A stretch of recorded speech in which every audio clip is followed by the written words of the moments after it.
On the top floor of one of the tallest skyscrapers in the city sat Alexander Knight, the youngest yet most powerful CEO the country had ever seen, a man with wealth beyond measure and a reputation that made employees tremble in his presence. But as the golden glow of the city's neon lights painted the horizon on his 50-story window, the grand office that others envied looked more like a prison than a palace to him. For on this day that the world called his birthday, there was no sound of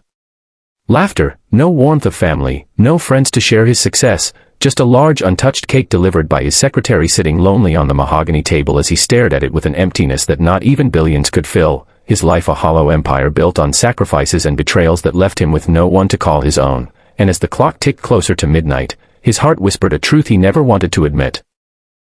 That power and wealth meant nothing when one was left completely alone. Yet just as he poured himself a glass of wine to numb the silence, a soft knock echoed at his office door, so faint that at first he thought it was an illusion, until it came again, gentle yet persistent, and when he reluctantly opened it expecting perhaps an assistant who had forgotten something, he froze. For standing there in the dim corridor was not an employee nor an intruder but a little girl no older than 7.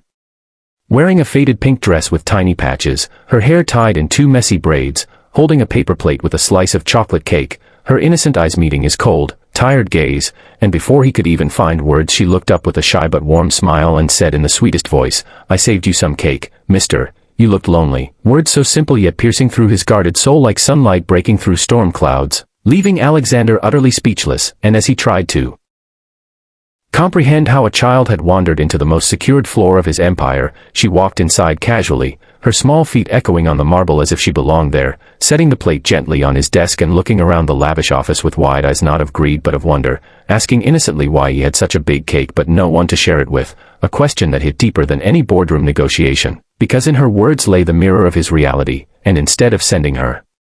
away as his instincts told him, he found himself strangely unable, instead offering her a seat, asking her name, learning she was Emily, the daughter of a cleaner who worked late shifts in the building, a child who often waited quietly in the basement until her mother finished, but tonight had wandered upstairs with a slice of leftover cake from the staff room, wanting to share it because she thought no one should be alone on their birthday. And as she spoke with pure sincerity, Alexander felt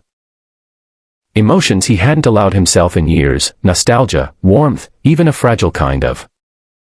joy, as he sat across from her, listening to her chatter about school, about how she wanted to be a doctor to help people, about how she believed birthdays were meant to be celebrated no matter who you were, and with every word she spoke, the walls he had built around his heart began to crack, the icy image of the ruthless CEO melting away under the light of a child's kindness, until without realizing it he found himself laughing softly, a sound foreign to his own ears, tasting the cake she had brought and finding it far sweeter than any expensive delicacy he had ever ordered, not because of its flavor but because of the love with which it was shared. And that night, for the first time in years, Alexander did not feel like the richest lonely man in the world but like someone who mattered to another soul, a little girl who reminded him of a truth he had long buried. That happiness was not measured in wealth but in the simple moments of connection, yet deep within his heart he also knew this was just the beginning, for her presence had awakened something inside him, a longing to change, to seek meaning, to perhaps rewrite his life, and as Emily waved goodbye when her mother came to fetch her, leaving him staring at the half-empty slice of cake, Alexander Knight whispered to himself that his life had just shifted forever, unaware that this small encounter